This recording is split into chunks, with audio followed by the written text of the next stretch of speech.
오늘 하나님의 말씀은 사도행전 1장 1절에서 5절 말씀입니다.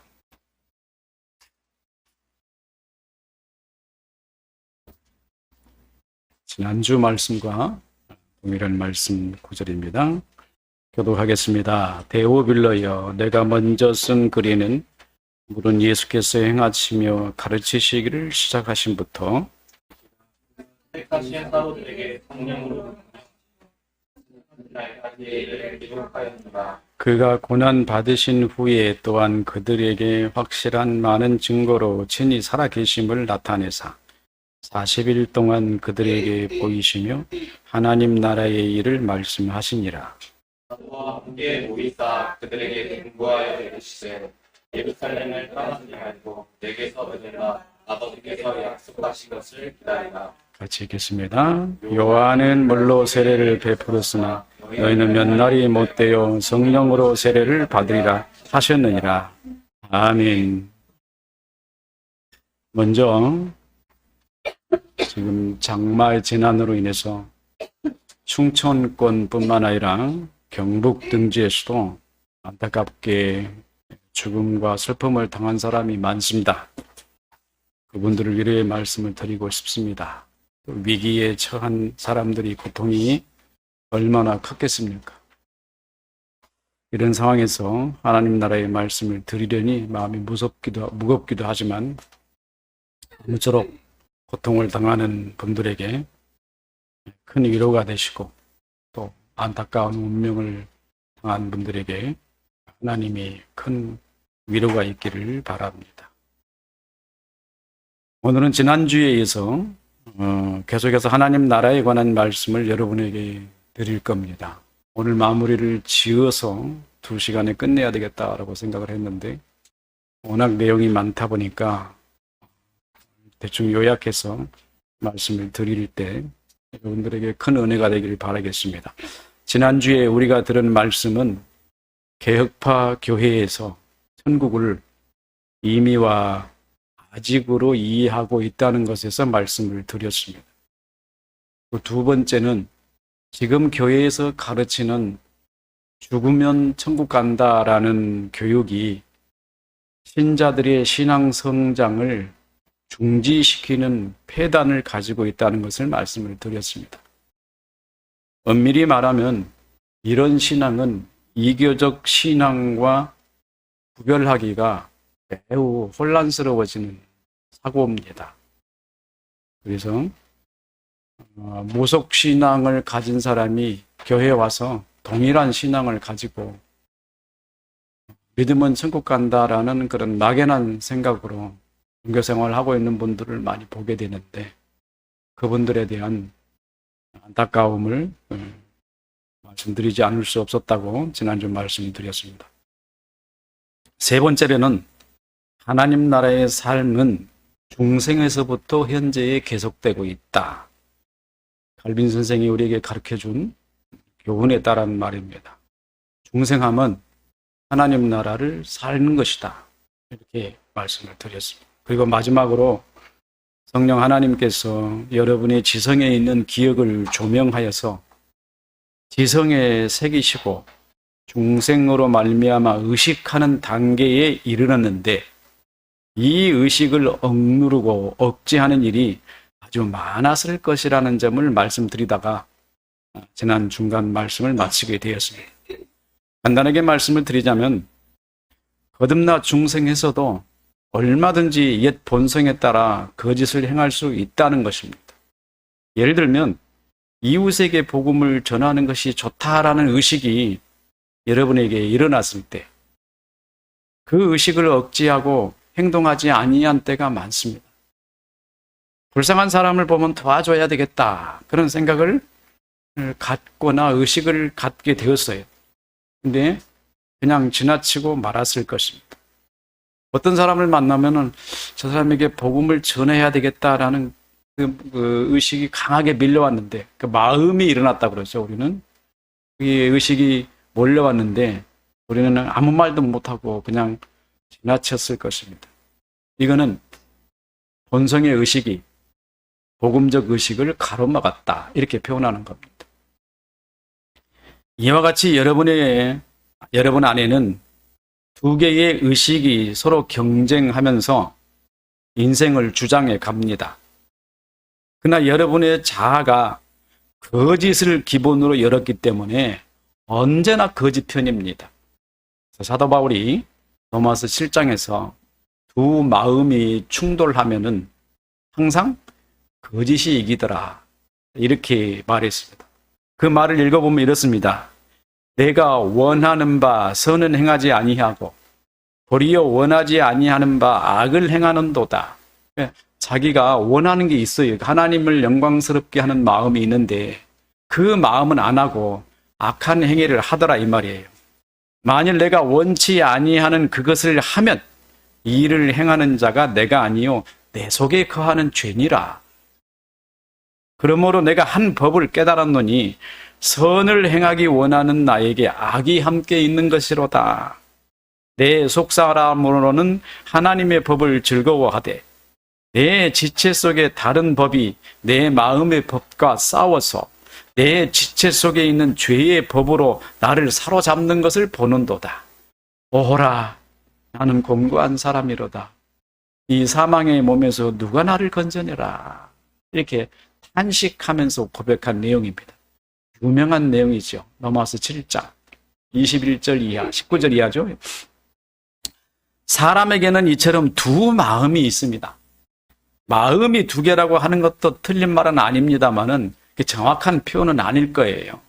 그렇게 표현하는 것보다 저는 오해가 있을까봐 성경에도 마음이라고 하기는 했지만은 두 개의 마음이 있을 수 없기 때문에 저는 이걸 보고 정체성이다, 이렇게 다른 말로 이렇게 이해도를 높이는 것이 도움이 되겠다, 이렇게 설명을 드립니다. 그래서 성경에 보면 마음이라고 표현한 부분이 가끔 있는데요. 두 개 마음, 세 개 마음, 여러 개 마음이라고 하는 데가 있는데 그때는 정체성으로 이해하는 게 훨씬 도움이 될 겁니다. 정체성에는 진리의 정체성과 거짓의 정체성이 있습니다. 이 두 개의 정체성이 지식들로 서로 충돌하거나 혹은 경쟁하지 않습니다. 왜냐하면은 두 정체성의 요소인 지식들은 진리는 거짓을 판단할 수 있으나 거짓이 진리를 판단하려고 하면은 그 판단하려고 하는 지식이 거짓이기 때문에 진리를 거짓으로 이해해버려요. 그래서 거짓은 진리를 판단하지 못합니다. 그래서 내 안에 들어있는 두 개의 정체성이 거짓은 항상 진리를 거짓되게 해버리고 진리는 거짓을 보고 자기의 마음에 충동을 느끼고 회개하는 마음을 갖거나 그렇게 하는 겁니다. 그래서 거짓은 하나님 말씀이라도 왜곡시켜 의식하기 때문에 거짓은 진리를 결코 보지 못합니다. 그래서 내 속에 두 개의 정체성이 있다 하더라도 서로 경쟁하거나 충돌되지 않습니다. 근데 사도 바울은 이걸 마치 경쟁하거나 충돌하는 것처럼 표현했다 그러잖아요. 그게 사람의 마음의 갈등, 내가 생각해 보니까 내가 이 두 마음에 끼었으니 내가 견딜 수 없다, 이런 얘기를 하는 겁니다. 그래서 나를 도와줄 자를 강렬히 요구하는 사도 바울의 그 마음인 겁니다. 성경에는 기록된 상황을 보고 그 예시를 몇 가지 살펴보도록 하겠습니다. 사무엘하 12장에 있는 건데요. 여러분에게 말씀을 많이 드렸어요. 잘 외워지도록 자주 말씀을 드렸습니다. 나단 선지자가 와서 단순한 이야기로 다윗의 마음을 이끌어냅니다. 아니, 부자가 있습니다. 재산도 많고 양도 많아요. 근데 그 담 밑에 가난한 사람이 하나 살고 있는데 그 가난한 사람에게는 양이 한 마리뿐이고 그 양도 굉장히 보물처럼 여기는 양인데 부잣집에 어느 날 손님이 왔더니 그 부자가 가난한 집에 있는 양을 빼앗아다가 그놈 잡아서 부자 손님을 접대해버렸더라. 그러니까 그 이야기를 듣던 다윗이 분노해가지고 그런 쌍욕을 했겠죠. 소위 말하면 말은 그렇지 않았겠지만은 그런 놈이 어딨냐 이 말이에요. 그러면서 그 사람에게 4배나 더 갚아줘야 한다, 이렇게 얘기를 했잖아요. 그때는 다윗이 생각하는 마음, 그 판단이 뭐예요? 자기가 왕이니까 왕처럼 판단자 입장에서 판단하잖아요. 그 의식이 가만히 한번 생각해 보세요. 그 다음에 선지자가 뭐라 그랬어요? 다윗이 하는 얘기를 가만히 듣고 있다가 바로 당신이야. 그랬더니 다윗이 어땠습니까? 즉시 그 행위가 자기 행위인 것을 깨닫고 그리고 하나님 앞에 무릎을 꿇습니다. 두 개의 다른 의식. 먼저는 판단자의 의식을 가졌다가 뒤에는 자기가 죄인인 것을 깨닫고 하나님 앞에 무릎 꿇는 겁니다. 이와 같이 다윗이 자아를 변명하는 의식을 감추고 하나님과 소통하는 의식이 그에게 일어났잖아요. 두 개의 의식이 명백히 다르지 않습니까? 이렇게 두 개의 의식이 있는 걸 보고 사람에게 두 의식, 정체성이 있다는 것을 말씀을 드리는 겁니다. 근데 반면에 사울이라는 사람이 있습니다. 사울은 왕이었잖아요. 어느 날 제사를 드려야 할 때 사무엘 선지자가 늦게 와가지고 제사를 드릴 수가 없습니다. 자기는 왕이고 제사를 드리는 사람은 선지자입니다. 그러니까 자기가 제사를 드릴 수가 없어요. 원래 직무상. 근데 블레셋 군대는 저쪽 벽에서 진을 치고 있고 백성들은 저 블레셋 군대가 무서워서 도망가고 막 다 흩어져 버린단 말이에요. 상황이 급박하게 돌아갑니다. 그러니까 사울왕이 어땠습니까? 자기가 가서 하나님 앞에 제사를 드려버렸어요. 제사를 다 마치고 나니까 사무엘 선지자가 온 겁니다. 사무엘 선지자가 와서 사울왕에게 물었습니다. 왕이 뭘 했습니까? 사울왕 다윗 같으면 어떻겠어요? 잘못했다고 그러지 않았겠습니까? 사울왕은 뭐라고 합니까? 변명을 합니다. 당신이 늦게 와서 백성들은 흩어지고 블레셋 군대는 지금 진을 치고 공격을 하려고 그러고 내가 어쩔 수 없어서 제사를 지냈습니다. 변명을 합니다. 핑계를 댑니다. 자, 누가 누구에게 범죄를 한 것인가 한번 생각해 보십시오. 여기에서 사울이라는 사람을 잘 봐야 합니다. 그의 지성에는 하나님 말씀을 들을 수 있는 지적 정보가 있느냐 없느냐 이것을 봐야 합니다. 우리가 각 사람의 마음을 살피시는 하나님처럼 그의 지성을 살펴볼 수 없습니다. 그러니까 여러분의 마음속에 제가 들어가 볼 수도 없고 살펴볼 수도 없는 겁니다. 그래서 어떻게 해야 됩니까? 여러분의 행위를 보고 판단을 하는 겁니다. 그래서 이 사람이 이렇게 행동하면 이 사람은 정말로 하나님 앞에 진실한 사람이다. 이 사람이 이렇게 행동을 안 하면 아직 하나님 앞에 덜 됐구나. 이렇게 판단을 하는 거예요. 그 행위가 그렇게 중요한다는 말이에요. 왜냐하면 그 마음을 우리는 들여다볼 수 없기 때문에. 그러나 하나님은 사람들의 마음을 다 살펴보시잖아요. 다 마음에 무엇이 있는지 다 아십니다. 그래서 마음에 있는 것을 보고 하나님은 판단하시고 사람들은 행위를 보고 판단하잖아요. 다윗의 의식이 전환되어 핑계나 변명으로 답변하지 않았습니다. 하나님과 소통되는 의식으로 전환되어 회개합니다. 이는 다윗의 마음에 하나님과 소통할 수 있는 진리의 정체성이 있다는 것을 의미하고 사울은 핑계와 변명으로 자기를 변호하려고 합니다. 이는 하나님과 소통될 수 있는 지적 정보가 없기 때문에 진리의 정체성이 드러나지 않다, 없다 이렇게 말하는 겁니다. 두 사람을 이렇게 딱 놓고 구분해 볼 수가 있습니다. 하나님과 소통이 가능한 정보가 없기 때문에 타락한 자연인의 본성에서 의식을 일으켜 핑계를 대고 변명하며 또 책임을 전가하려는 의식을 드러낸 것입니다. 가인을 보십시오. 하나님께서 가인에게 제사를 받지 않으시자 가인이 분노를 했습니다. 질투가 하늘을 찔렀죠. 아벨을 해하려는 악한 마음이 일어났습니다. 하나님은 급했죠. 가인에게 쫓아갔습니다. 그리고 다가가서 말씀하셨습니다. 내 마음에 지금 죄가 엎드렸다. 내 마음속에 죄가 있다는 걸 가인에게 말했습니다. 가인은 즉시 하나님 말씀을 들었기 때문에 회개를 해야 되는데 놀라운 일이잖아요. 지금 사람에게 하나님이 말씀하셨으면 그 말씀이 사람에게 적용돼야 되잖아요. 그 사람에게 적용이 안 돼요. 왜 안 될까? 그 사람에게 적용돼서 하나님 말씀대로 의식을 해야 되지 않습니까?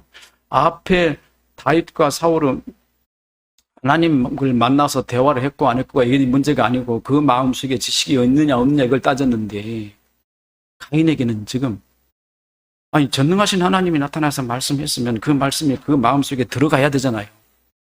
안 들어가는 거예요. 말씀을 듣고도 그가 그 말씀을 자기 마음대로 해석해 버리는 거예요. 왜 이런 일이 있을까요? 여기에 우리는 항상 뭘 봐야 되냐면 하나님의 선의 원칙이라는 것을 여러분에게 말씀을 드렸습니다.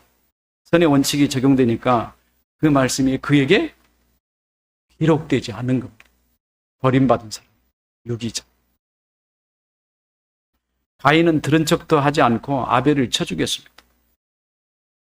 하나님께서는 또 다가가셨습니다. 그리고 물었습니다. 내 동생 아벨이 어디 있느냐? 가인은 대답합니다. 내가 아벨을 지키는 자니까. 가인의 마음에는 회개를 일으키는 정체성, 하나님으로부터 조명받은 진리의 지식이 없습니다. 하나님으로부터 말씀을 들었는데도 불구하고 그 말씀이 그에게 새겨지지 않은 이 비극적인 상황을 여러분을 한번 보십시오. 그런 상태의 사람이라면요, 얼마나 비참합니까? 하나님이 나타나서 그에게 말씀해 주셨음에도 불구하고 그 말씀이 그 영혼에 새겨지지 않는 존재, 엄청나게 비참한 존재 아닙니까? 사실 본래 저와 여러분이 그런 사람들이었어요. 원래. 항상 그걸 생각해야 돼요. 이방인, 오늘 하나님 말씀과 관계없는 사람들, 말씀을 듣다 보면요, 비극적인 얘기가 여러분에게 많이 들려질 텐데요.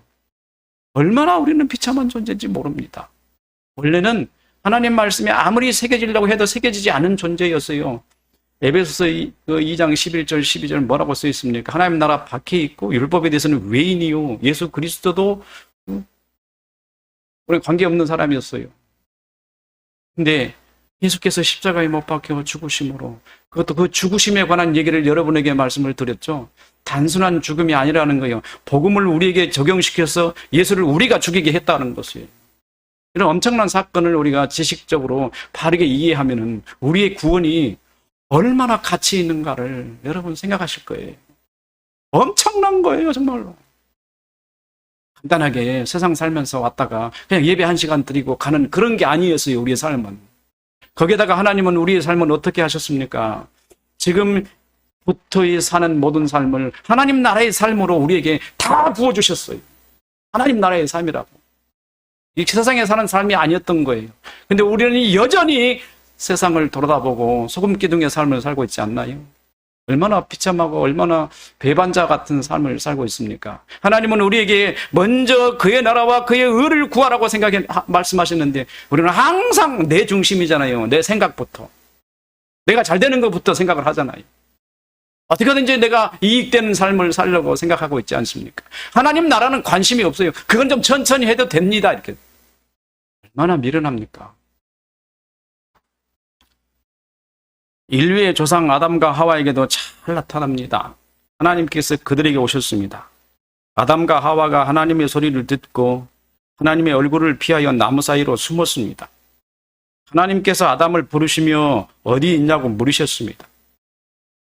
아담과 하와는 자기들이 벗었음을 보고 부끄러워서 나뭇잎을 엮어서 치마를 만들어 입고는 하나님 앞에 나타났습니다. 하나님께서 물었습니다. 내가 너더러 먹지 말라 한 그 나무 열매를 먹었느냐 하고 물었습니다. 아담은 대답합니다. 하나님께서 주셔서 나와 함께 한 여자가 내게 주므로 하고 대답했습니다. 참 얼마나 애정이 두텁습니까? 얼마나 서로 사랑하고 그 여자가 주니까 절대 거절하지 못하고. 하나님보다 누가 더 크죠? 여자가 더 크잖아요. 남자는 이래요. 하나님 잠시 좀 계세요. 이 여자가 더 중요해요. 그러지 않았나요? 타락하고 범죄하고 지옥으로 가는 그 여자를 향해서 같이 따라갔죠. 여자는 읽어보고 뭐라고 그래요? 하와는 뭐라고 그러는지 아세요? 사탄이 꾀모로 내가 먹었나이다. 이게 대답이 무슨 대답이죠? 자꾸 핑계를 전가시켜요. 네가 해서, 제가 해서, 저래서. 세상에 사람처럼 전가 잘한 사람 지금 피조물 중에 보지 못하죠. 여러분 그러잖아요.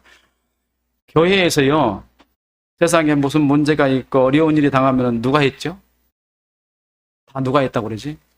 사탄이 했다고 그러잖아. 다 사탄이 했어요. 자기가 한 건 하나도 없대요. 여러분이 창세기 1장 사탄이 했다는 이거를 해석을 잘 해야 되는데요. 저도 해석하면서 조심스러워요. 이렇게 해석하면은 교계에서 많은 얘기들이 있겠다 싶은 생각도 들어요. 왜 사람은 천편일률적으로 모든 사람이 다 핑계를 누구한테 대요? 사탄이 했대요. 하와도 사탄이 했대요. 자기가 한 거 하나도 없대요. 우리가 성경을 구체적으로 실제로 하나님 말씀을 왜곡시킨 존재는 하와였다는 것을 제가 자주 여러분에게 말씀을 드렸습니다.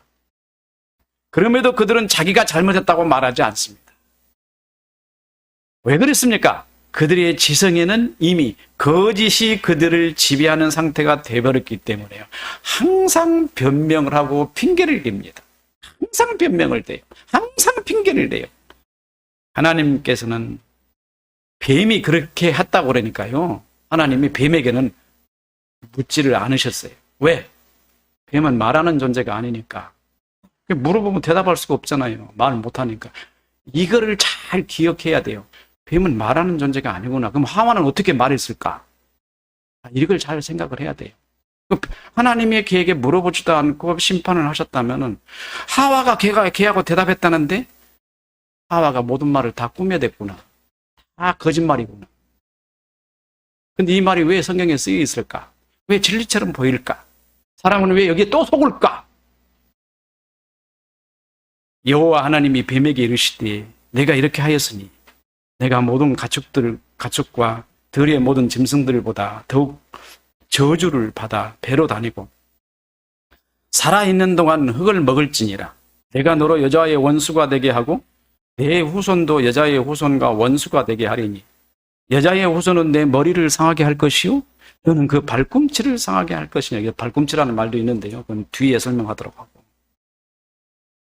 왜 하나님께서는 뱀에게 묻지 않으시고 심판을 발효하셨을까? 첫째는 뱀은 말하는 존재가 아니었다. 두 번째, 뱀에게 이르시되 내가 이렇게 하였으니 하고 책임을 부과하시죠.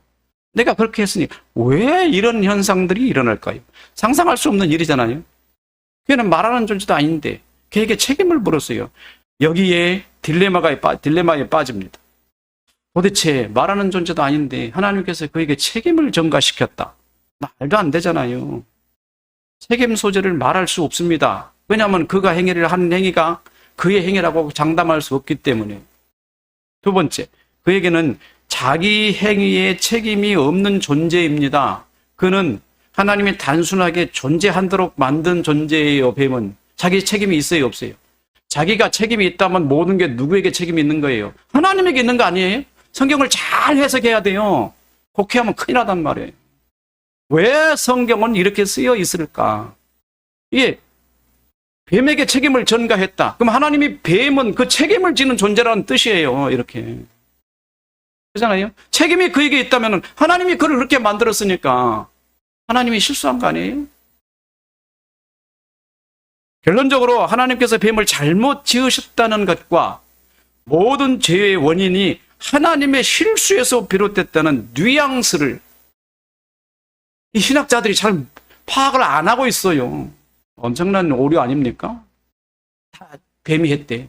다 사단이 했대. 교회에서 공경원하게 모든 일을 다 사단이 했다고 막 치부해버리고 다 넘겨버리잖아요. 얼마나 잘못하고 있는지 몰라요. 사단이 한 게 아니고 누가 했어요? 하와가 했어요. 하와가. 명확하게 알아야 돼요. 이것 때문에 신학자들이 딜레마에 빠졌어요. 엄청 괴롭습니다. 문제를 해결하지 못하고 지금까지 오랫동안 2000년 동안이나 아니 4000년 동안이나 이 문제가 해결이 아직 안 됐어요. 왜 그런지 모르겠어요. 알고 보면 쉬운데 그 정체성을 알면 다 이해가 돼요. 여기에서 하나님의 실수가 아니라고 되돌리는 것에는 변명에 불과합니다. 또한 하나님께서 이렇게 조악하고 형편없는 사람의 변명을 통해서 전능하신 하나님이 변호를 받으시는 것도 말도 안 되는 판단이에요. 우리가 하나님은 전능하십니다고 말한다고 되겠어요? 그 내면에는 뭐가 있어요? 하나님이 실수가 있는데. 그래서 저는 이 부분에 관심을 가졌습니다. 그래서 성경을 계속해서 읽어보았습니다. 그랬더니 성경은 답을 줍니다. 명확하게 답을 줍니다. 계시록 12장에 등장하니까 옛 뱀이라고 하고 그 다음에 뭐라고 한지 아세요? 마귀요 사탄이라. 이렇게 명확하게 딱 답을 해줍니다. 20장 가니까 요한계시록 20장 2절에 가니까 옛 뱀이라고도 하고 마귀요 사탄이래요. 원래가 걔가 마귀요 사탄이었대요. 뱀이, 옛 뱀이.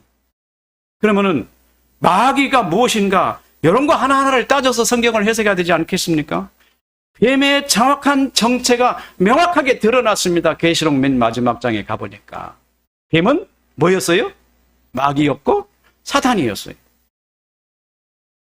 결국 뱀의 실체로 뱀이라고 말하기보다는 처음부터 뭐라고 말해야 돼요?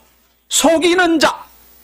마귀 사탄은 속이는 자예요. 원래가 뜻이 의미가 속이는 자예요. 속이는 자였습니다. 그래서 저는 여자가 뱀이라고 말하는 그 자체는 말도 안 되는 변명이에 불과하다는 사실에 놀랄 수밖에 없었습니다. 이럴 수가. 속이는 자였네. 여자 눈에는 사탄이며 마귀가 뭘로 보였어요? 뱀으로 보였어요. 확실히 그는 뱀으로 보였습니다. 그래서 뱀과 대화를 했고 나중에는 뱀에게 모든 책임을 다 떠넘겨요. 다 떠넘겨요. 이 행위는 매우 아이러니했습니다. 하와도 역시 아담과 같이 하나님의 형상을 가진 존재였을 것입니다. 그런데 하나님의 형상이 그를 조명해 주지 않는 상태가 지금 그 메시지 속에서 드러나 보여요. 하나님의 형상에 조명해 주지 않고 여자가 혼자 막 꾸며대고 조약하고 말씀을 만들어내는 모습이 거기에서 보인단 말이에요. 뱀이라고 하기 전에 속이는 자라고 말을 해야 되지 않겠어요? 사탄이라고 말을 해야 되지 않겠습니까? 근데 그 눈에는 뱀으로 보였다니까 기가 막힌 거 아니겠어요? 그런데 뱀은 자기의 지배를 받아야 하고 또한 뱀의 말을 할 수 없는 존재라는 것도 하와가 알았을 겁니다. 모를 수가 없잖아요. 하나님 형상이 조명해 주니까. 그렇잖아요.